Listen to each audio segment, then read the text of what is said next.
हमारे मंच पर उपस्थित आपके सभागार में आ चुके हैं परम आदरणीय बख्शीराम साहब। सर, मैं अपनी तरफ से और अपने श्रोताओं की तरफ से आपका बहुत बहुत स्वागत करता हूं और सर धन्यवाद। किसी ने सत्य ही कहा है, कौन कहता है आसमान में छेद नहीं हो सकता, तबीयत से पत्थर उछाल के तो देखो। सर, मैं डॉक्टर राजेंद्र सिंह, कीट विशेषज्ञ, एसोसिएट प्रोफेसर, कीट विज्ञान विभाग, सरदार वल्लभ भाई पटेल से हूँ। आज सर आपके दर्शन पाके मैं बड़ा अपने आप को गौरवान्वित महसूस कर रहा हूँ, क्योंकि आप हमारे बुजुर्ग हैं, बड़े भाई हैं। आपने ही कहा था कि पहला भगवान माँ बाप, दूसरा शिक्षक, यही है ना। वो जन्म देते हैं और शिक्षक हमको कहां से कहां पहुंचाता है, जो कि आज 0238 के वक्त जनक पद्मश्री साहब आपके सम्मुख हैं। हमें भी बहुत खुशी होना चाहिए। तो मैं अपनी बात को जारी रखते हुए, जैसा कि मुझे आदेश मिला है, उसी क्रम में बताना चाह रहा हूं कि जो मैं कल प्रैक्टिकल देख रहा था। देखिए, आप जब गन्ने की बुवाई करते हैं तो वो जो 2 दिन, 3 दिन, 4 दिन, 5 दिन बड़े महत्वपूर्ण है। जैसा कि मैं बता रहा था कि खेत वाला है नहीं, लैंडलॉर्ड है नहीं, नौकर बो रहे हैं, गन्ने की कटाई हो रही है, लाल सड़न वाला है, वो भी बोया जा रहा है। जब खेत में आप बीमारी बो देंगे तो आप स्वस्थ गन्ना कैसे पाएंगे? बहुत सारी चीजों को आपको ध्यान में रखना होता है कि ये बहुत महत्वपूर्ण चीज थी। दूसरा, संतुलित मात्रा में आपके खाद और कीटनाशक डालने हैं। यहां पर मैं ये भी बताना चाहता हूं कि जैसे कि अभी हम बात कर रहे थे आपसे कि वातावरण में आज से 15-20 वर्ष पहले की बात करते हैं तो भोर तब होता था, सारस चिल्लाता था, शाम तब होती थी जब चिड़िया चहचहाती थी। दूसरा, 1-2 जोत के बाद खेत में बहुत अच्छा भुरभुरापन होता था, क्योंकि जमीन के अंदर केंचुए और अन्य ऐसे कीटों की संख्या होती थी जो मिट्टी को भुरभुरा बनाती थी, जो हमारे जो गन्ने के अवशेष होते थे उनको खाके वो खाद में कन्वर्ट करते थे। अत्यधिक कीटनाशक और अत्यधिक रसायनों के कारण वो खत्म हो गए। अब हमारी जो मृदा है वो कम्पैक्ट हो गई है। इसके बाद हम बात करते हैं, ये तो पक्षी की बात हो गई, ये जमीन की बात होगी। अब हमारा स्वास्थ्य है।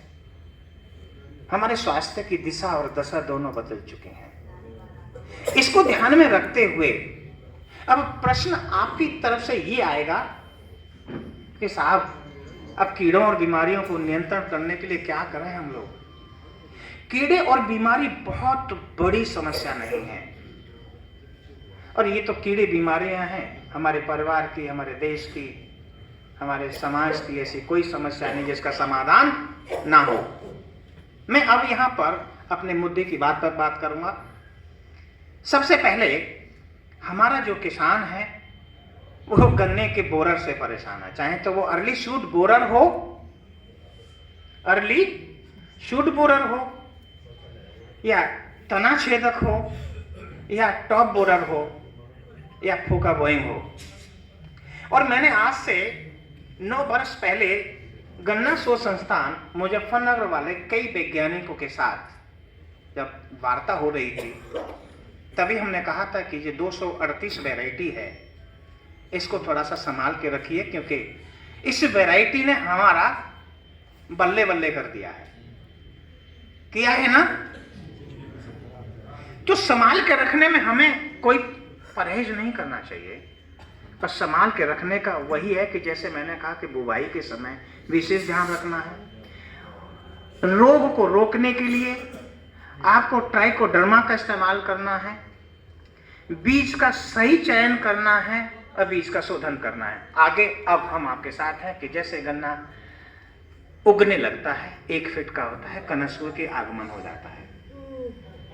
जी, कनसुआ जो अर्ली शूट बोरर है, जब इसकी तितली आती है और तितली आके पत्ती के नीचे की साइड में गुच्छे में अंडे दे देती है।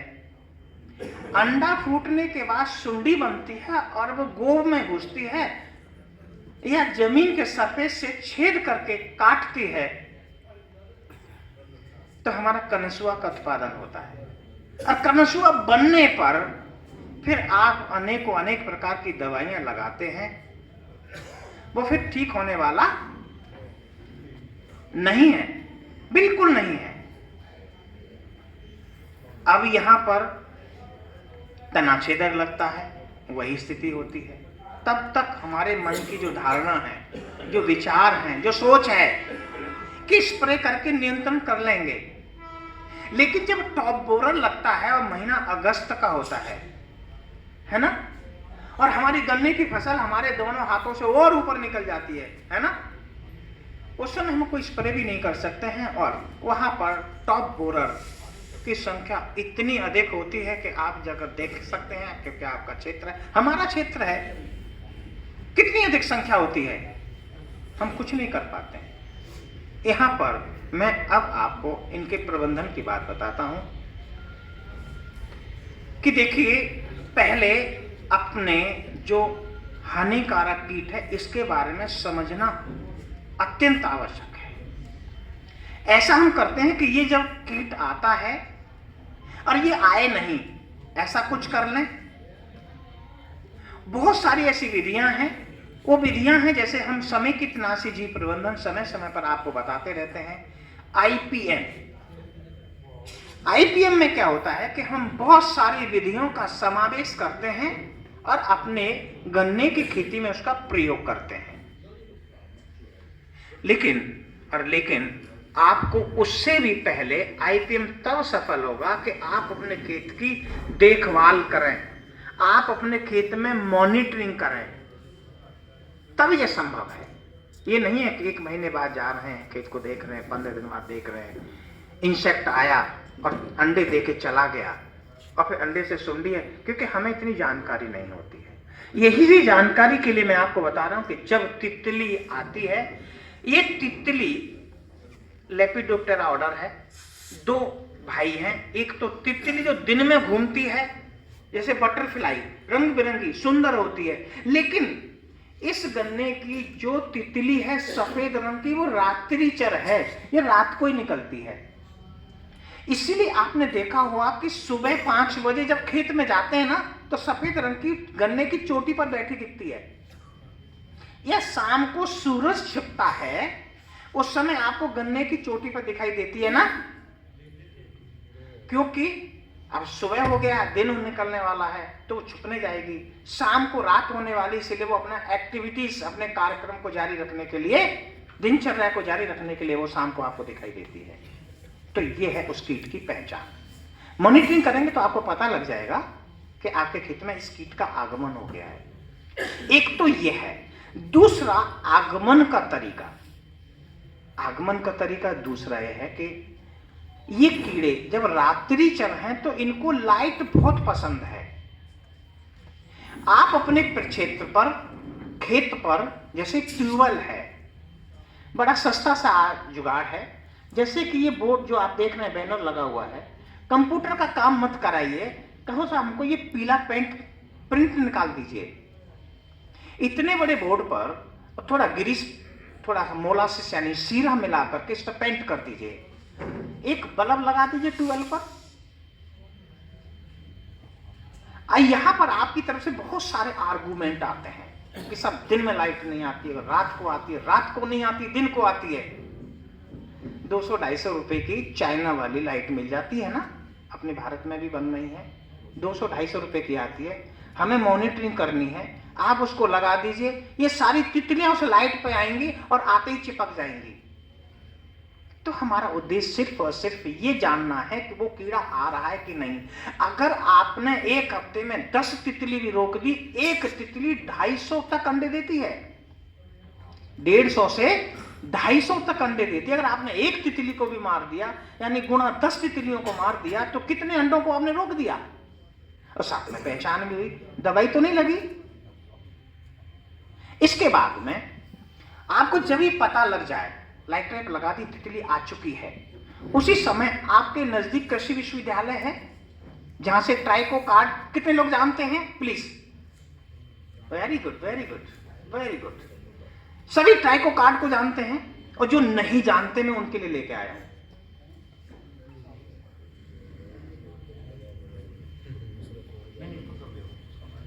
ये हमारे हानिकारक इसी तरह के अंडे मैं आपको अभी छोड़ूंगा, और ये ट्राइकोग्रामा है। ये ट्राइकोग्रामा अगर आप अपने खेत में लगातार छोड़ते रहें, ये देख रहे हैं घूम रहा है, जो परजीवित किया है ये अंडे हैं, जो बिना परजीवित हैं, और परजीवित भी इसके अंदर हैं जो काले हो गए हैं। इसमें से ये ततैया निकलता, अभी मैं बताता हूं पहले आपको ये है क्या चीज। अंड परजीवी ट्राइकोग्रामा। ट्राइकोग्रामा यानी कि छोटा ततैया, ये उसी कुल खानदान का है। जैसे हमें पीला वाला काटले का है ना, ये भी छोटा है। अंड परजीवी ट्राइकोग्रामा, अंडों को ही खाता है, मतलब अंडों में अंडे देता है। अब छोटा ततैया उतना ही असर करता है, ये भी उससे ज्यादा असर करता है। साथ ही साथ दो चीजें आपको समझ में आ गई। अब ये क्या है कि जैसे आपकी जो early shoot borer, top borer, तना छेदक या अन्य बोरर, पायरिला भी, उसके अंडे में ये अंडे दे देता है। यानी कि ये अंडा है बोरर का, जब ये फूटेगा तो इसमें से सुंडी निकलेगी, नुकसान करेगी। अगर इसके अंडे में इसने अपने अंडे दे दिए तो एक ट्राइकोग्रामा 10 अंडों को परजीवित करता है, और उस परजीवित अंडे से फिर एक के बाद कुछ लोग मेरे ऑफिस में गए, मैंने फिल्म भी दिखाया है, एक के बाद 2 से 19 तक ये परजीवी निकलते हैं। अब आपको पता है इसका नाम ऐसे अंड परजीवी है। जैसे हम में से कुछ को कोई खाना पसंद है, किसी को चिकन, किसी को मटन, किसी को नहीं, किसी को कुछ, तो उसको तो वही तो चाहिए ना, वही तो टेस्ट कर लेगा। इसका टेस्ट है सिर्फ अंडों के अंदर अपने अंडे देना, क्योंकि इसको भी लगातार अपनी पॉपुलेशन बढ़ानी होती है। और आपको ये पता है अच्छी तरह से, इस ट्राइको कार्ड को डॉक्टर CS प्रसाद के साथ जब मैं काम करता था आज से 20 वर्ष पहले और आज तक, आप कोई यूज नहीं करता था, हम जबरदस्ती लगाते थे, आपको फायदा हुआ। और आज हालत ये है हमारी कि 5-6 वर्ष से हम ICR को सप्लाई करते हैं ट्राइको कार्ड को। हम आपको भी देते हैं, अपने फार्म को भी लगवाते हैं। लगातार हमारी संख्या बढ़ती जा रही है, हमारी इसकी डिमांड बढ़ती जा रही है। तो ये है आपका अंड परजीवी ट्राइकोग्रामा, ये आप देख सकते हैं। ये मैं आपके लिए लेके आया हूं। महीने घूम रहा, देखते जाइए, एक दूसरे को देते जाइएगा। लो जी प्रधान जी, यहाँ कहा है प्रत्यक्ष के सामने प्रमाण की कोई आवश्यकता नहीं है। ये अंड परजीवी हैं, बहुत ही तेज हैं और बहुत अच्छा काम करते हैं। अब ये 2 तरीके मैंने बताए, दवाई तो नहीं लगी, और दोनों ही तरीके बहुत ही अच्छे और कारगर है। दूसरा जो आजकल अभी मई, जून, जुलाई में आप देखने को मिलेगा, सफेद गिड़ाल, सफेद गिड़ाल, व्हाइट गिरव। सभी यहां अगर हम सर्वे की बात करते हैं तो यहां सबसे ज्यादा व्हाइट गिरव का आक्रमण आपके सकौती क्षेत्र में है। उसके बाद आपका जो सबसे दूसरे नंबर पे आता है किथौर की साइड में, और तीसरा जो मैंने आक्रमण रेटिंग देखी, जो हमने ऑब्जर्वेशन लिया है, वो है आपका चुर और मोडेला। तो हमारा जो काम करने का जो क्षेत्र है वो ये पूरा है, इसमें इनकी संख्या है। होता क्या है कि जब सफेद गिड़ाल का जो आक्रमण मैं बता रहा हूं कि महीना सितंबर और अक्टूबर का होता है, चाहे तो घर हो, चाहे घेर हो या खेत हो, जहां फावड़ा लगाएंगे वहीं निकलती है ना, इतनी अधिक संख्या होती है। और वो क्या करती है सफेद गिड़ाल, क्योंकि गन्ने में जो एक बीच वाली जड़ होती है ना, जिससे भोजन जाता है, और ये सहारा देने वाली बहुत सारी जड़ होती है, तो सुंडी कहां लगती है? बीच वाली में। बीच वाली जड़ को खा लेती है। खाने के बाद गन्ने की हाइट उतनी रहती है, सहारा देने वाली जड़ों से बस वो हरा बना रहता है, चारे रह जाता है। फिर हम कहते हैं अब क्या करें, खोद के देखते हैं, गन्ना उखाड़ के देखते हैं कि तो सफेद गिरार, इसको कैसे नियंत्रित किया जा सकता है। दोस्तों कोई इलाज नहीं है। यहां पर आपको पहले से ही सफेद गिरार को ध्यान में रखना है। जैसे गन्ना लगाया है तो टॉप बोरर आएगा, गन्ना लगाया है तो टॉप बोरर आएगा, गन्ना लगाए तो सफेद गिरार आएगी। अन्य कीड़ों के बारे में मैं अभी चर्चा करूंगा आपसे। अब हम सफेद गिरार को समझ लेते हैं, ये क्या है। ये सफेद गिरार, इसे जून बीटल कहा जाता है। ये सफेद गिरार 1954 में गुजरात में मूंगफली का कीट है। ये हमारे यहां ये कीट नहीं था, क्योंकि उस समय अच्छी बारिश होती थी, यहां वाटर लॉगिंग होती थी, ये सरवाइव नहीं था। अब बरसात कम हो गई है, इसलिए पूरे भारत में सफेद गिरार, इसको तो भुरभुरा चाहिए ना, सूखापन चाहिए, ये पूरे भारत में फैल गया है। अब इसको हमें नियंत्रण करने के लिए जमीन में आपको सहारा लेना पड़ेगा फंगस का, और वो फंगस का नाम है एंटमोपैथोजेनिक फंगस, ब्यूवेरिया बेसियाना और मेटारीजियम। दोनों ही फंगस बड़े अच्छे हैं, बड़े महत्वपूर्ण इनके रिजल्ट हैं।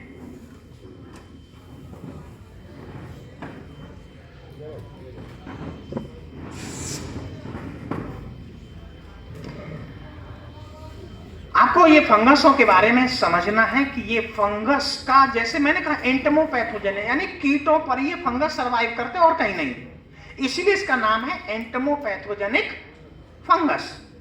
आप इसको गोबर की खाद में मिला के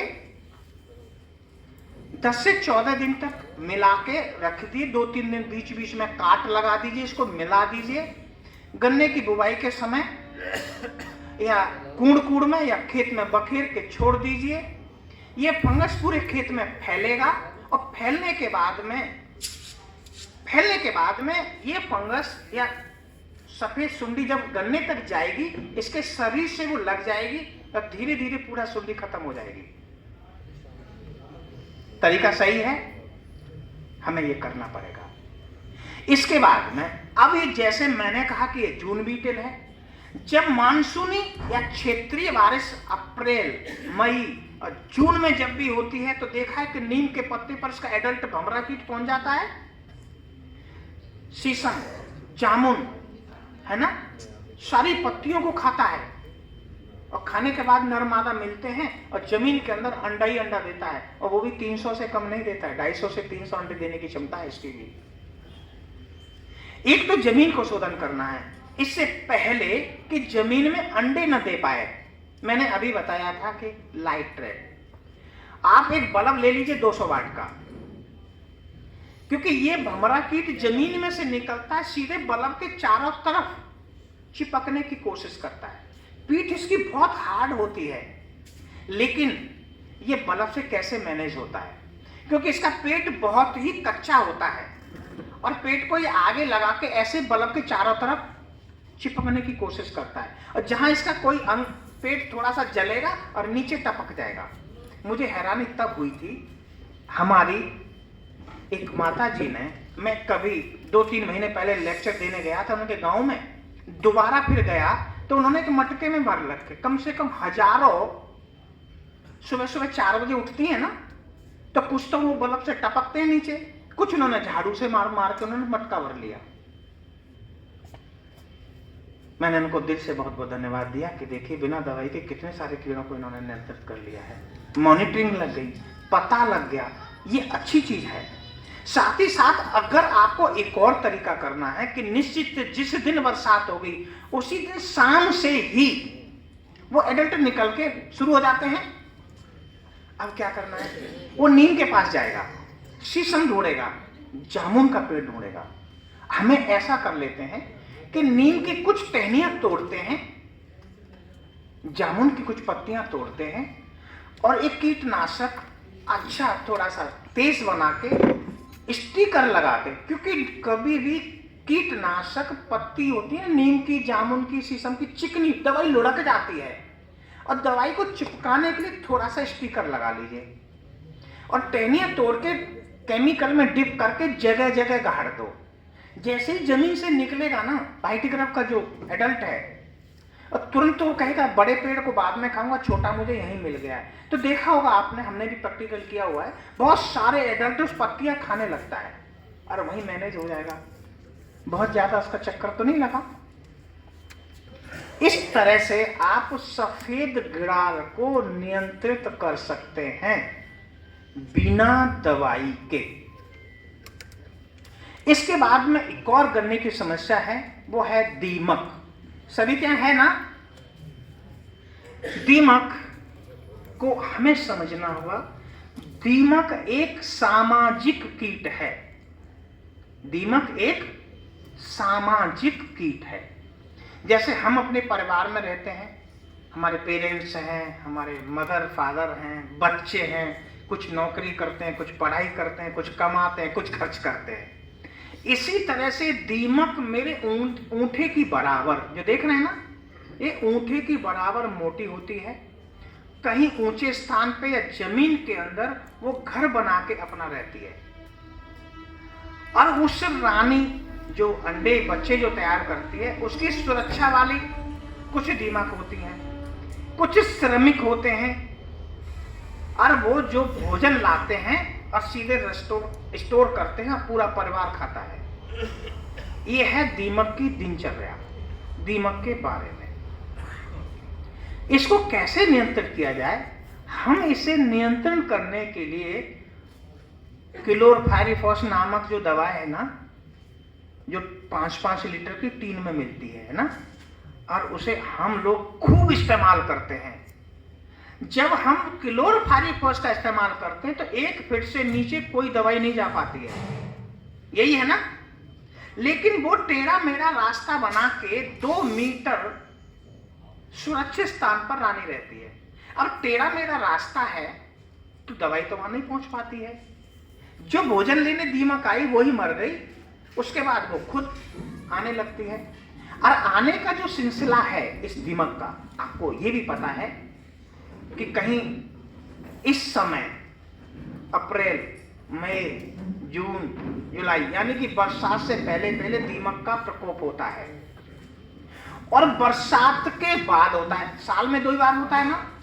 आपको मार्च में से पहले फरवरी, जनवरी, दिसंबर में दीमक ना दिखाई दे, नहीं देना, क्योंकि बरसात में पानी ज्यादा होने के कारण दीमक भोजन खोज नहीं पाती और ला नहीं पाती। इसीलिए वो पहले ही बहुत सारा खा के अपना भोजन स्टोर कर लेती है। उधर ठंड से बचने के लिए सितंबर और अक्टूबर में बहुत सारा भोजन इकट्ठा करती है। आपको साल में 2 ही समय बहुत ज्यादा दीमक दिखाई देती है। कारण सिर्फ और सिर्फ ये है। अब इस दीमक को दवाई से डालते हैं तो नहीं खत्म होती, क्या करें? हम सोचते हैं दवाई तो डाली, नहीं मरी तो क्या करें, अपने आप को संतुष्ट कर लेते हैं। लेकिन इस दीमक को हम आईपीएम विधि के तहत बिना दवाइयों के नियंत्रण करेंगे। हमें यह समझना है कि दीमक इन 2-3 महीने इधर और 2-3 महीने उधर किस कदर है कि सवेरे पशु गोबर गिराता है ना, और शाम को 4 बजे तो सारी गोबर खत्म, खोल बचता है ना। जैसा कि मैं अपने राजस्थान बॉर्डर पे मेरा घर है मथुरा, वहां मैं देखता हूं राजस्थान की तरफ से बहुत सारी गायें आती हैं, गोबर गिराती हैं, शाम को देखते हैं तो कवर बचता है, सारा गोबर खत्म। दीमक का सबसे प्रिय भोजन है सेलुलोज, और सेलुलोज मिलता है भूसे से, गन्ने से, लकड़ियों से, है ना। क्योंकि उस सेलुलोज को ना तो भैंस पचा पाती है हमारे पशु, और ना हम। अगर उस सेलुलोज को हम पचा पाते तो दीमक हम में भी लग जाती, पक्का। पशु जैसे गुजर जाता है, मर जाता है, उसे हम ऐसे फेंक देते हैं, उसमें भी दीमक नहीं लगती है ना। जमीन में जो कुछ दफना देते हैं वहां भी दीमक लग जाती, इसीलिए हमारे अंदर दीमक नहीं लगती, क्योंकि हम सेलुलोज का इस्तेमाल और पचाते नहीं है। अब यहां पर सबसे प्रिय भोजन है दीमक का सेलुलोज। अब हम वही तरीका अपनाते हैं जो दीमक को सबसे प्रिय है। नंबर 1, अपने खेत में बिवेरिया बेसियाना और मेटारिजियम का इस्तेमाल करें।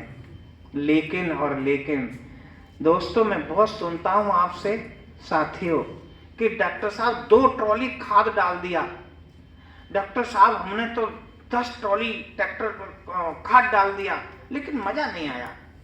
मजा इसीलिए नहीं आया कि जिस खाद को आप खाद कहते हैं वो खाद नहीं है। अभी आप दौराला के साथ देखेंगे, रेलवे के किनारे पर 4-4 फीट ऊंचा ढेर लगा हुआ है गोबर का। और बरसात के बाद या अभी कुछ लोग अब अपने वहां से उसे काट के खेत में डाल रहे हैं। बरसात के बाद उसमें से धुआं उठता है ना, हाथ जलते हैं, आप कहते हैं गर्म है। भाई, अब वो जो खाद गर्म है, हाथ जल रहे हैं, अब वो गोबर को खाद में बदलने वाले जीवाणु तो वहां है नहीं, तो खाद कहां बना? वो तो मिट्टी है ना। नहीं समझ में आया? मैं फिर से बताता हूं।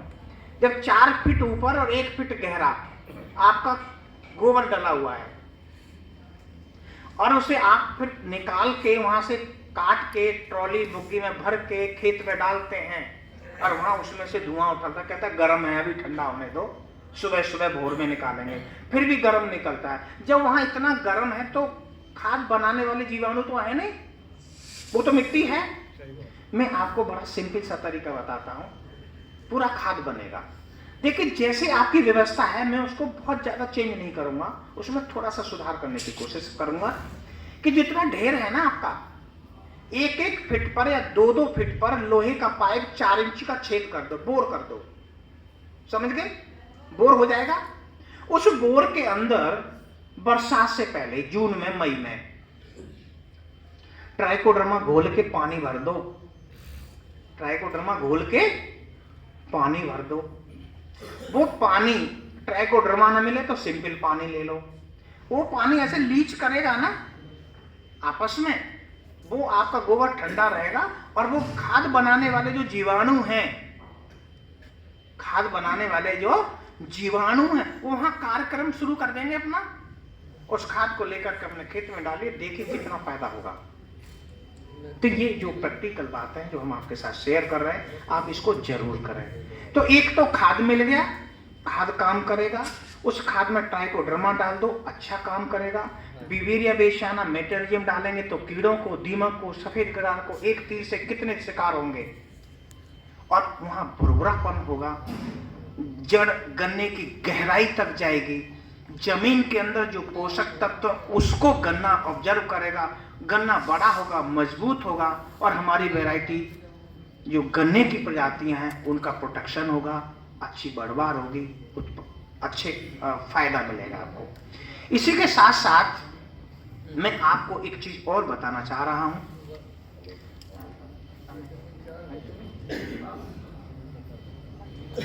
है ना? नहीं, मैं इसीलिए पूछ रहा था कि ज्यादा समय आपका नहीं लूंगा। मैं यहां पर आपको ये भी बताना चाह रहा हूं कि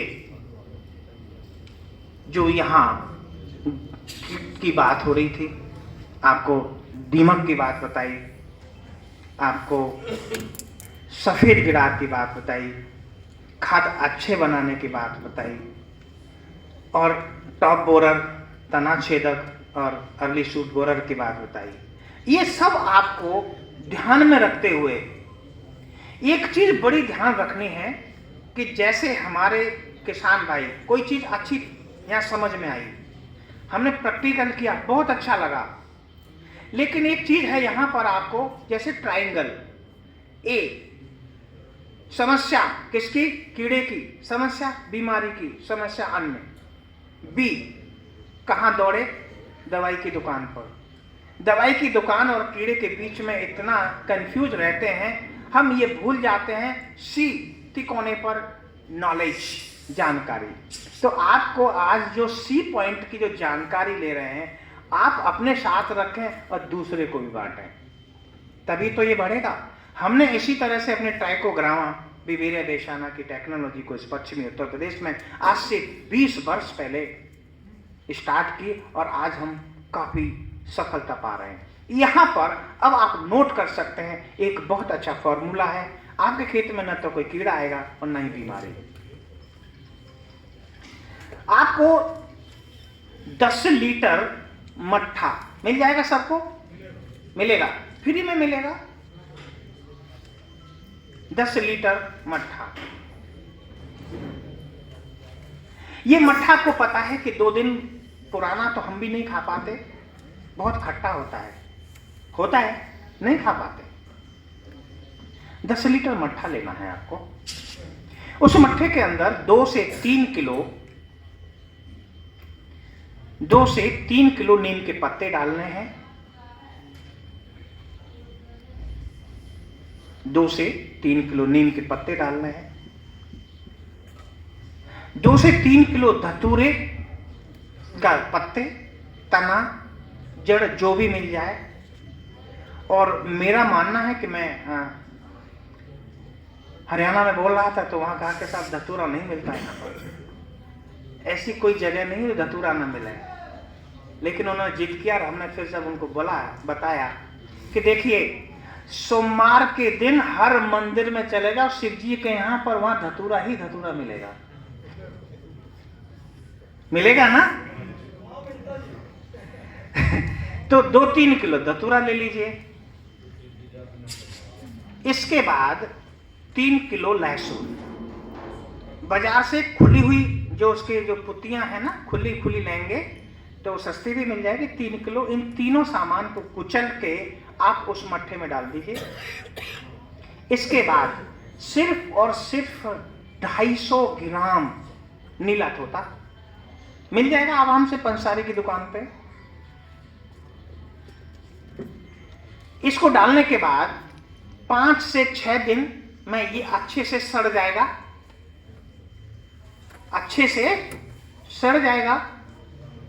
सड़ने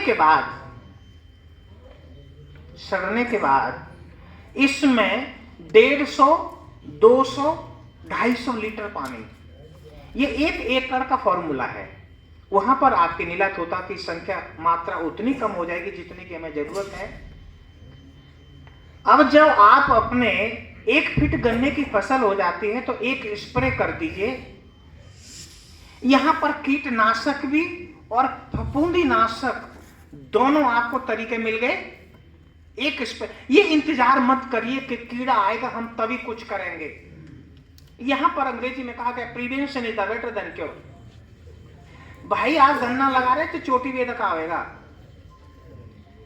सूट बोरर आएगा, तना छेदक आएगा, सब आएंगे। यहां पर सिर्फ और सिर्फ आपको यही काम करना है कि 1 स्प्रे करना है। फिर 1 महीने बाद आप स्प्रे कर दीजिए, एक छिड़काव कर देंगे। आपको कीड़े बीमारी आपके गन्ने के खेत में नहीं आएगी। इसके बाद मैं आपसे ये बताना चाह रहा हूं कि आप अपने प्रक्षेत्र पर, अपने खेत पर निगरानी रखिए। अभी एक PCI pest control of India से हम लोग भी मंगाते हैं, आपके यहाँ लगवाते हैं, वो फेरोमोन ट्रैप, वो सफेद गिलार का भी है, फेरोमोन ट्रैप बोरर का भी है। वो pheromone trap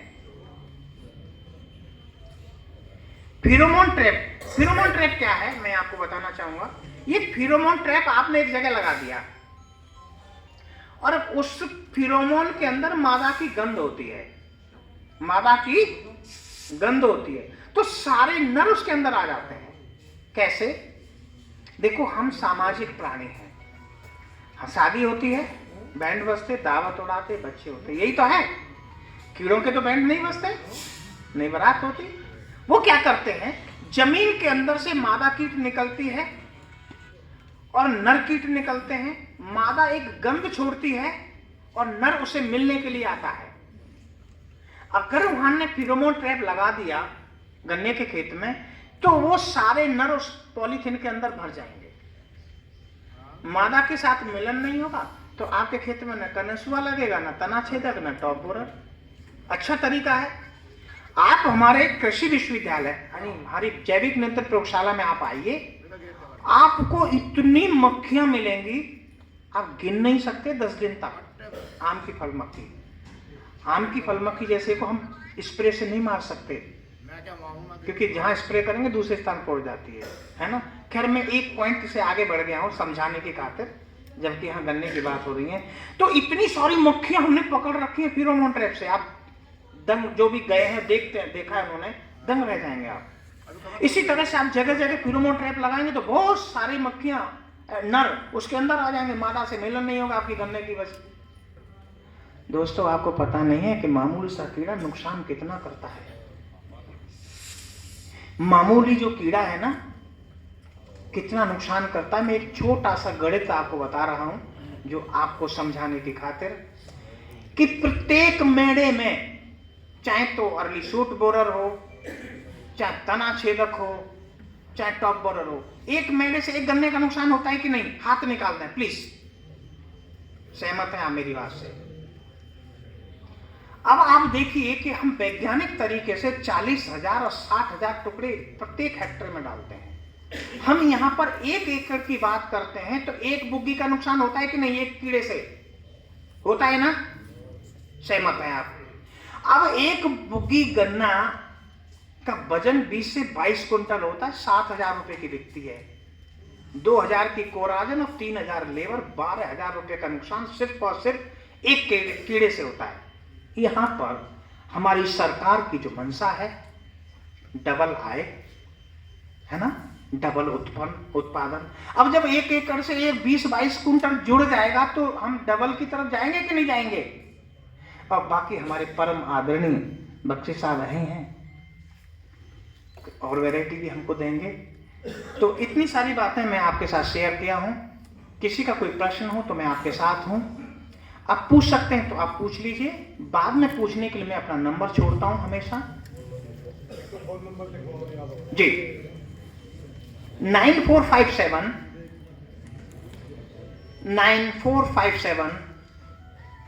396755 doctor Rajendra Singh.